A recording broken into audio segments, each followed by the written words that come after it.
Hey everyone, and welcome back to Building a City in Minecraft. Just want to start off with a quick apologies for this episode coming out a day late. That obviously was unintended. But life happened. I didn't have the time to record the voiceover that I thought I would originally. And a part of that is my fault, and a part of that's also just scheduling errors that came up last second, and the only time I could have to record beforehand was the day of that I was supposed to be posting, and So here we are. This video is coming out on a Sunday, like last week. But here's the thing, right? Again, I think I mentioned this last episode, but if you've seen the post, there is a kind of fun episode of a different thing coming out this next week. Wednesday, if I remember correctly. Can't remember for sure. You think I would know since I'm the one who, decided when I would post it, but I'd have to check, and I'm not going to do that right now. But anyways,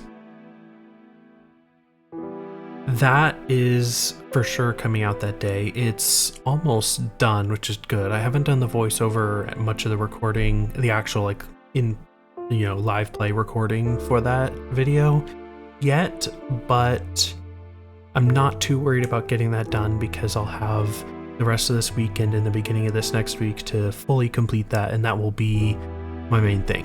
Because I'm going to be focusing so much on that video, there is not going to be a city episode coming out next Saturday. We're going to be skipping a week. My plan is to do a bonus not Minecraft video next Saturday instead.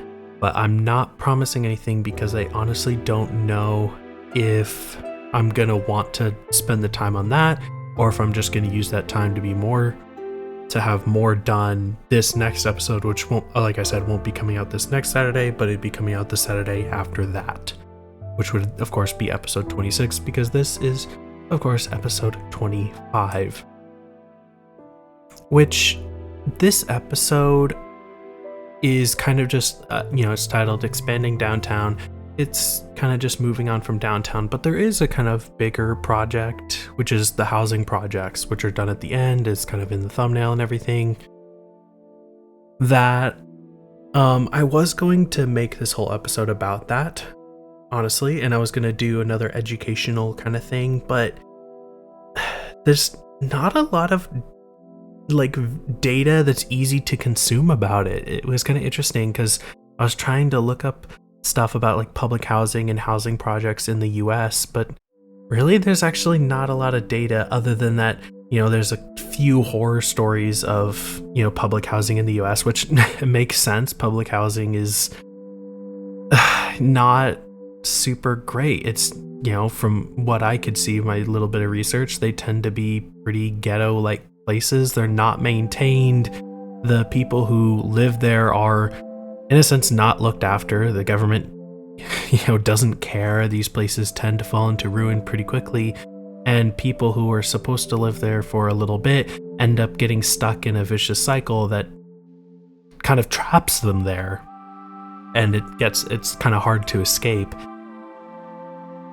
So yeah, honestly, it's kind of just a sad story of, this is why public housing hasn't really worked. It's because of a little bit of greed and a lot of mismanagement, which, is the sad state of housing in the world, but, especially here in America.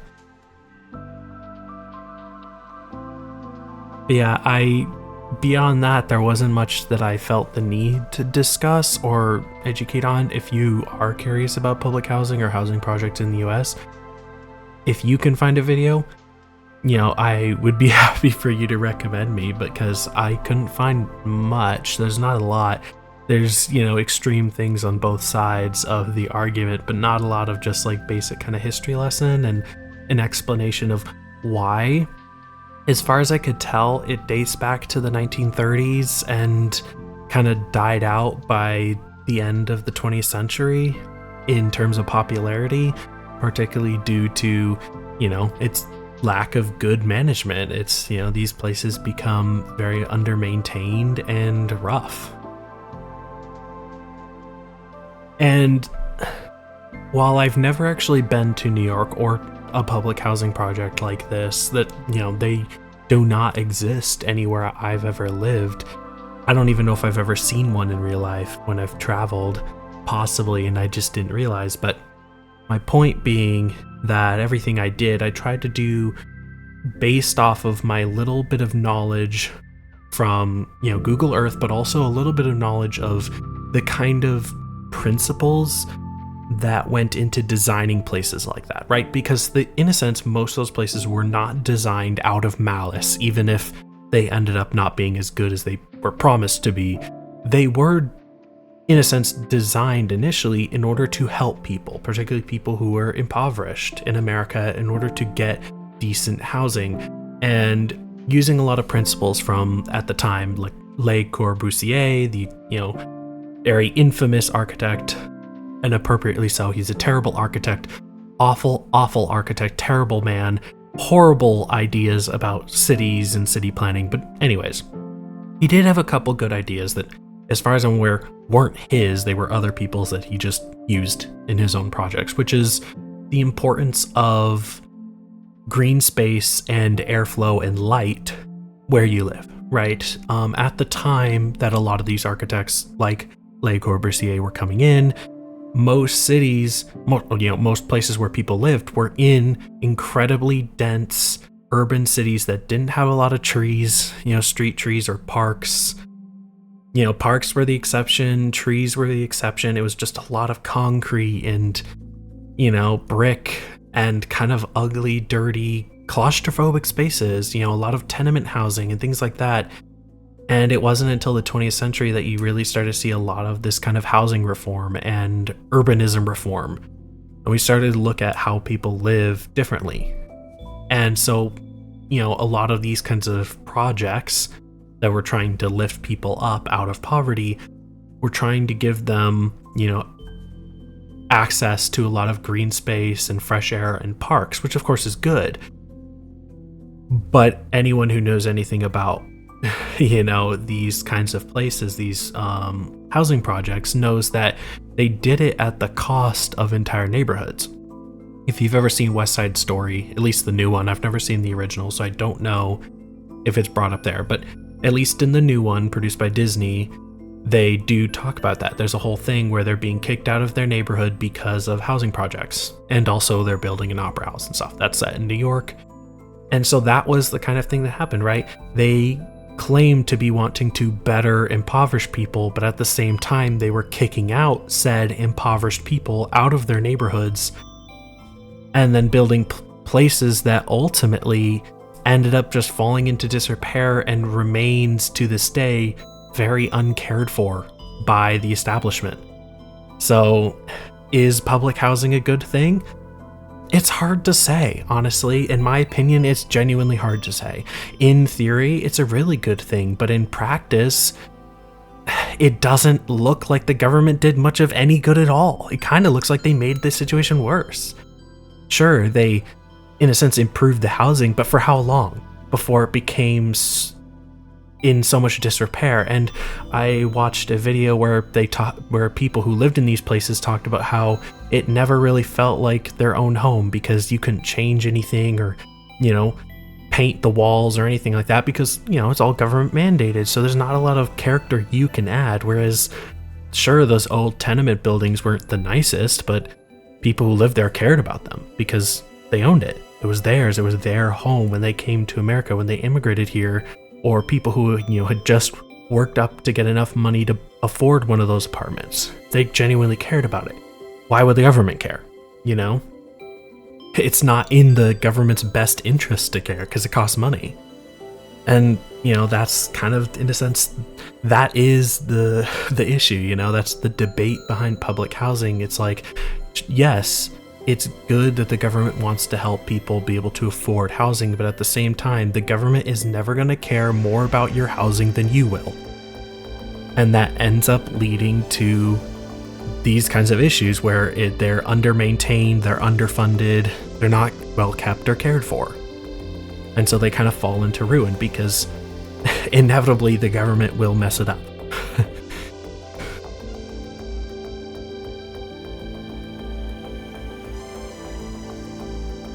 But yeah, sorry about getting into that rant, obviously. It's, I said I wouldn't talk too much about it because I didn't do that much research, but I guess my point is that it's a complicated issue. And it's one that I want to bring up in the city because this city is heavily inspired by New York. It's a part of the character that I wanted to bring in. These kinds of places were always going to exist. I mean, technically, we already have a couple public housing projects in the north side of the city that we worked on pretty early on, or I brought in, I should say, and we worked around in this series. And there is, of course, going to be a lot more of that kind of stuff, especially going forward as we move more west in terms of the city, right? Because obviously the east is the ocean, the Atlantic Ocean. So moving west, we're going to be moving a little bit away from those dense areas, but in kind of between the more dense parts of the city and, the slightly less urban is going to be a lot of those kinds of public housing projects. Because historically, that's most likely where a lot of the kind of rougher neighborhoods would have been, or neighborhoods that would have been cheaper or easier to tear down, theoretically. Because it would have been where a lot of those more poor families would have been, which is horrible. It's horrible that was the mentality of city planners, especially in the US in the mid 20th century. It was this kind of discrimination under the guise of helping, which feels almost more dirty and more disgusting because they couldn't even be honest about what they were doing, but. And that's, again, that just goes into the debate. It's this idea of, yes, public housing can help, but was that really the purpose? Hard to say, It is genuinely hard to say if that was ever the purpose behind public housing. But ultimately, I'm representing it here, right? It's a complicated history, and while I do tend to steer away from that in this city because, it can be very uncomfortable to think like, oh, yeah, planners did that. They full on just demolished entire historic neighborhoods, primarily of people of color because they were genuinely racist. That was just the time, and it's awful to think about, but it's a part of city planning. And I've said this many times, my goal with the city is to create something that is realistic, and a part of being, in North America or heck anywhere in the Western world during that time is systemic racism within, city planning, within urbanism.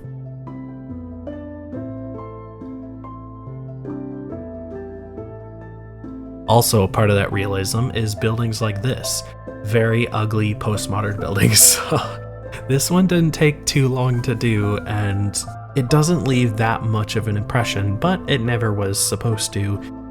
It's based off of a building somewhere in the financial district in New York. I couldn't tell you exactly where because I can't remember, but it is very similar to the design I actually put in. I think there's some slight differences, but it's very, very similar.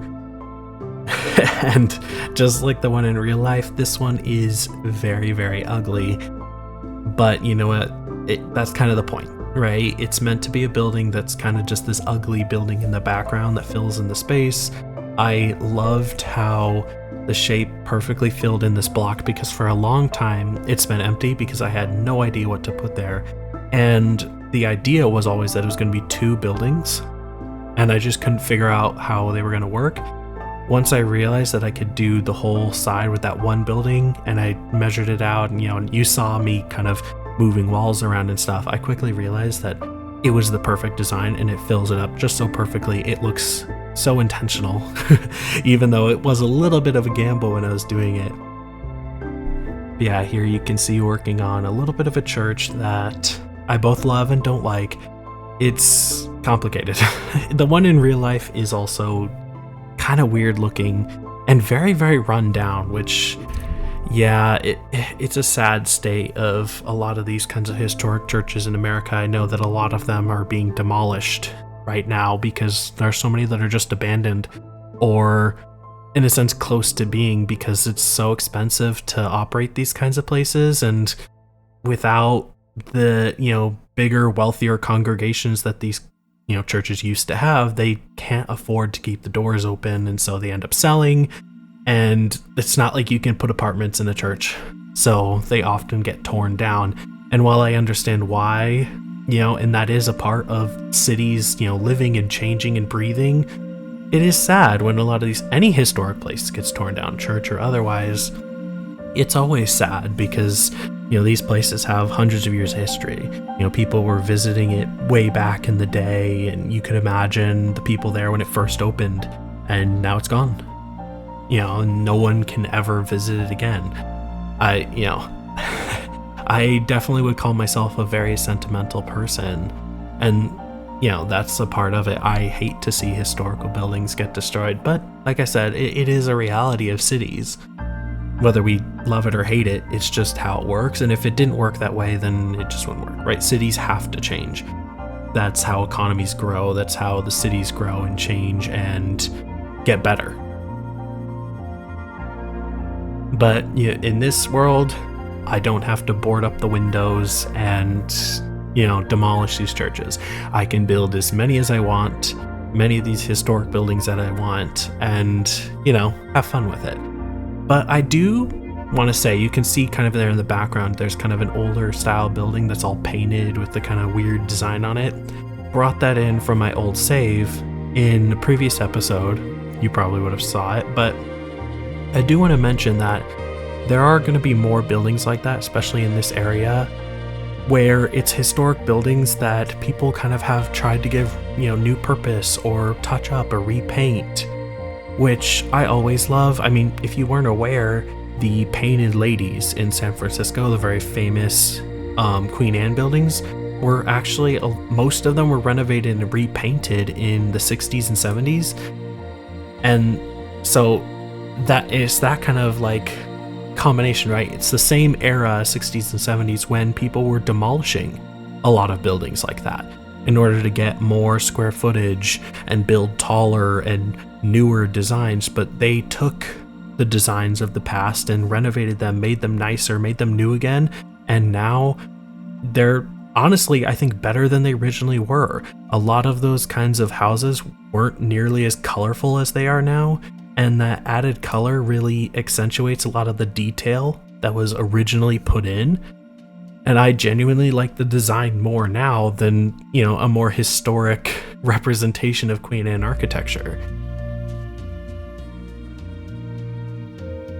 And it's my wish that we could do that for everything and, renovate things and try to make them new, or take pieces of them to try to represent what was there before, rather than fully demolishing and removing the character of, what was originally there. But again, it's a part of cities, and ultimately I understand why that can't always be done.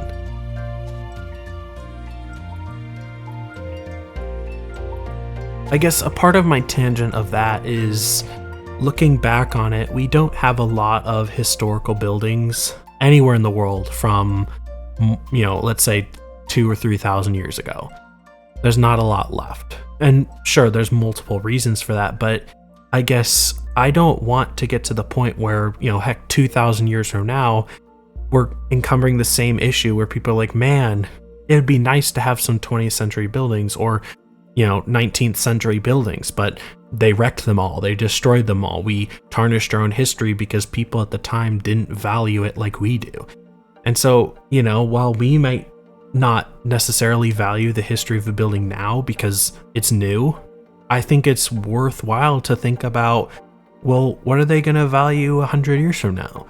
100 years from now, that McDonald's that was built down the street will be a historical architectural building, right? A building of a bygone era, architectural styles that will no longer be popular, will no longer be seen as modern, it'll be seen as very old-fashioned and outdated. But maybe in a good way, maybe in like a niche, old-fashioned kind of way. Who knows? They might be celebrating early 21st century McDonald's architecture like we celebrate 50s architecture.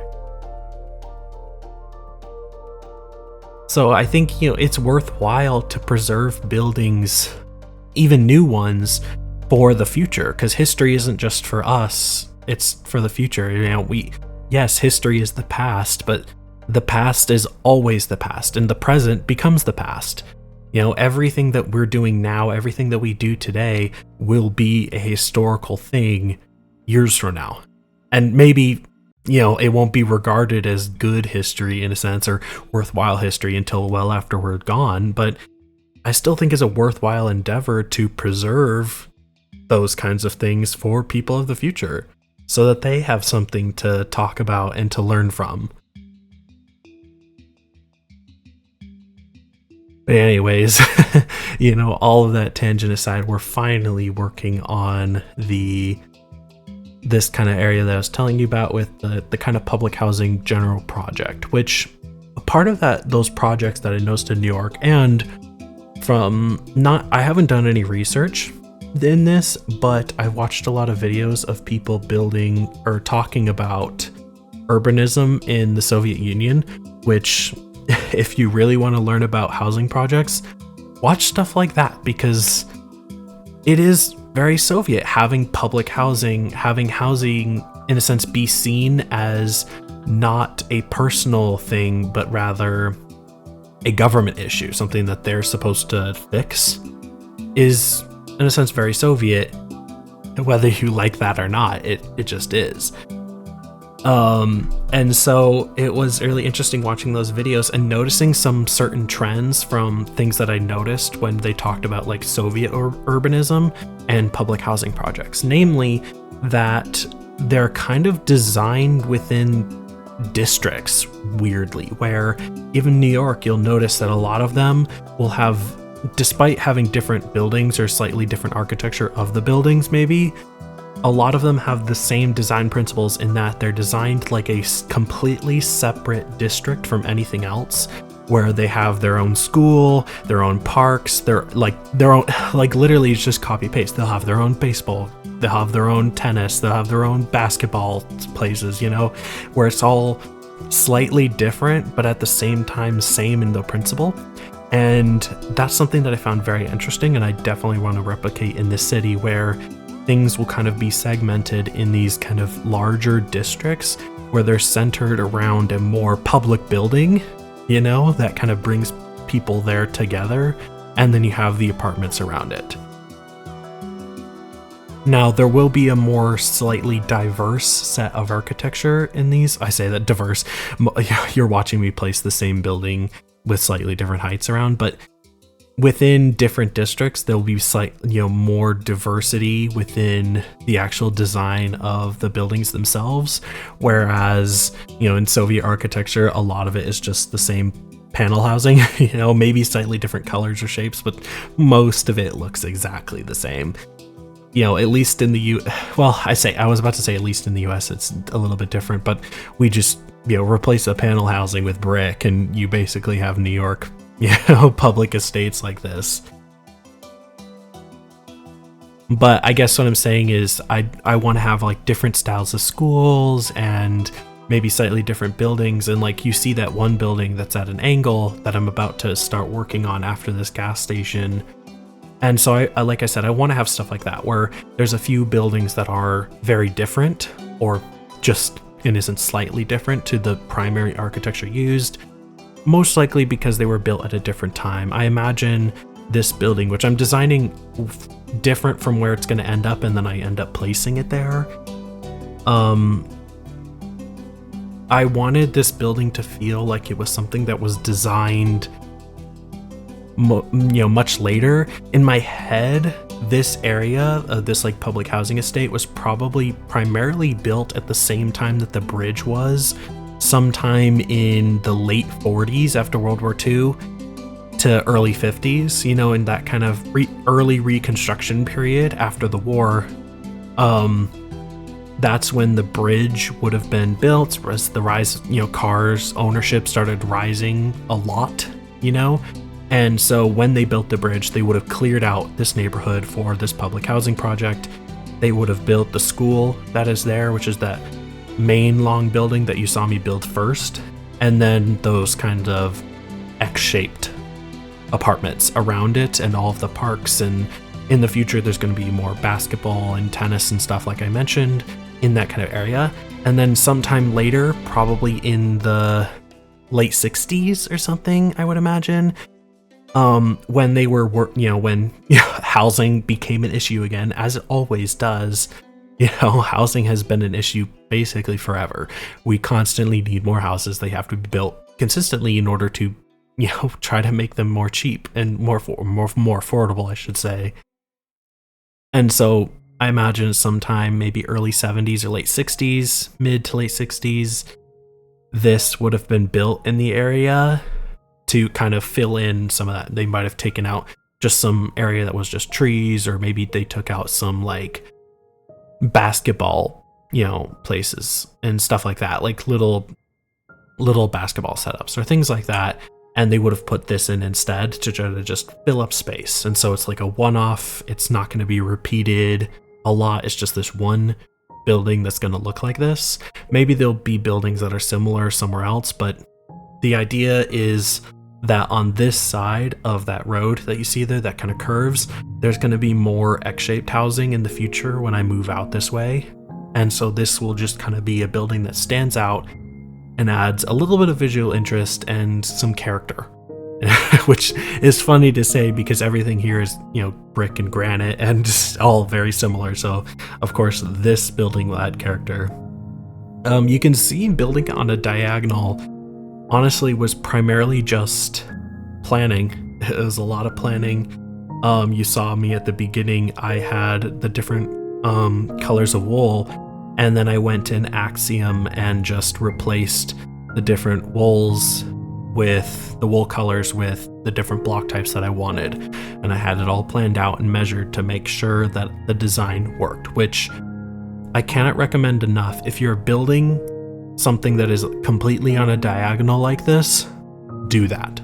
You need to plan everything out, because otherwise you're going to end up like the smallest error is going to look very strange when you're done. It's like the Princess and the Pea type situation where the tiny pea becomes like this massive mound when you have all the mattresses. It's a compounding problem. So you need to solve everything, early on before you even start, because you do not want to get to like where I'm at now or, this late in the game and realize that you've messed something up. You have to have everything planned out exactly how you want it, and you need to be ready to do that. And because I planned it out, I'm actually very proud of how this building came out. Like I said, nothing special, but I do think it adds some character to the area, and you'll see in the flyover at the end that it helps to kind of block off some views of different streets and things, and I think it actually really adds, adds some character to the area. Like, I think it came out well, and really, it just adds to the area a lot. You also probably noticed as soon as I started this like public housing area that all of the builds were planned out, and while I did change the design a little bit once I actually built up one of the towers and realized that I needed a little bit more space between them, a big part of that is because, like I said, this area would have been designed all at once for the most part, other than this building. Like I said, it would have been designed all at once at the same time, most likely by either the same architect or at the very least the same firm, So there should be some level of cohesion, and, things should ultimately make sense, and be explained away, because they, like I said, they would have been designed all at once, rather than like a typical city block in the city is comprised of many buildings built there, possibly over hundreds, or at least over 100 years, in different time periods of these different builds in this one block. This entire area would have been designed all at once and built within a decade. Like I said, except for this building, this is the exception, but that's the whole point of this building. It's meant to be the exception, and that's why it adds character. That's why it's visually interesting. But the rest of it would have been designed all at once, would have been built very quickly at the same time. And so I think that if you are planning to do something like this, where you're planning kind of like, public housing like this, I would say planning is really important, because if you want it to feel like it authentically was designed all at once, then you need to design it all at once. You yourself has to be the architect, in a sense. You have to be the one to say, okay, this is where the houses are going to go, this is where the parks are going to go, this is where the playground's going to go, and you have to have that all planned out so that when you do it, it makes sense and it's not random. You can't do it piecemeal. You can build it piecemeal, but you can't plan it piecemeal. It needs to be planned all together at once. And like I said, I think that's, in a sense, the reason behind the success, to me, of this area and how good it looks, I think. Because the architecture, certainly isn't super visually interesting, and, the landscaping is not fully done yet. I've added in the trees, but, there's a little bit left to go, and there's not a lot of road design going into it or anything. And yet I think it came out really well and adds to this area. You can see here, now that we're in the flyover, you can see how it really complements this bridge, and the simplicity of the design, I think, really helps. Right? It is a very simple design. You saw me design those those towers. It's the same all stories up. I added, after the fact, some entrances. You might see a little bit in the flyover where it's adding a little bit of visual interest, where it reshapes the very bottom of the building, but for the most part, it is entirely uniform. And again, that's on purpose. But here you can see in context of earlier episodes and, things that I did earlier in this episode to kind of show this whole area off, and some things that I did off camera. But yeah, I'm really proud of this area, especially the gas station. I didn't come up with that right away. It was just the parking lot. But when I came up with that, I was really proud of that addition. I think it fits this area very well and makes a lot of sense. I'm going to leave it out here because the video is rapidly coming to a close. I will see you guys next week, hopefully Wednesday. I think it's Wednesday. Yeah, I'll see you guys then. Bye-bye.